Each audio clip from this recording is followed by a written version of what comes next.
With the presence of the Delta variant of COVID-19 all but confirmed in Saint Lucia, medical practitioners are sounding the alarm, particularly to the unvaccinated.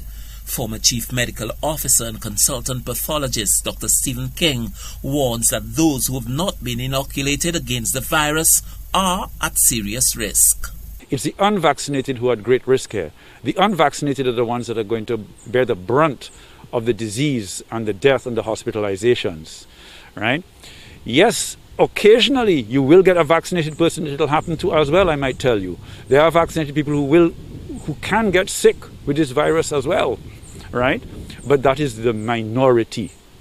And that is why I'm saying, although the vaccine is not 100%, but it's definitely thousands of times safer than COVID.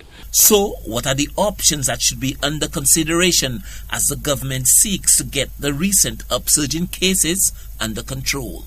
The other thing, of course, is universal mask wearing, and of course, vaccination, right? Also along the same lines, and this is where the debate comes in, which non-essential businesses should we close to stop people from gathering? The other issue is, should we allow people who are vaccinated to gather? Because if you are vaccinated people together are not a risk to one another. The former Chief Medical Officer says the government has to level up with the people, given what's at stake is a matter of life and death. It's not a simple conversation to have, as you'd well appreciate, but from the medical point of view, the science is clear as to what works and what doesn't. There's a raging debate in many Caribbean nations and around the world about the discrimination against the unvaccinated.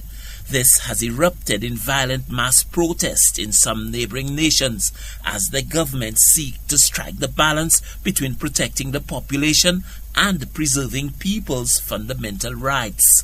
There's also the issue of the practicality of some of the measures. There's technology that's available.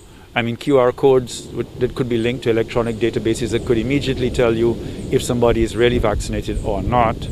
Other than that, you have to depend on paper and of course, the trust. And we've heard stories already of people trying to counterfeit and create fraud with the vaccine passports, which is so ridiculous when you think about it. You know, as people, we must be sensible and understand that genuine safety is what we're looking at here. So to try and cheat and hide and defraud is ridiculous. But anyway, so what are the options? One, we have a responsible honor code. Two, that we have we use technology to assure that when people say they're vaccinated, we can verify that in real time.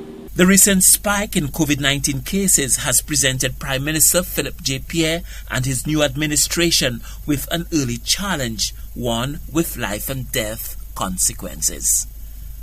Saint Lucian for the HTS News Force.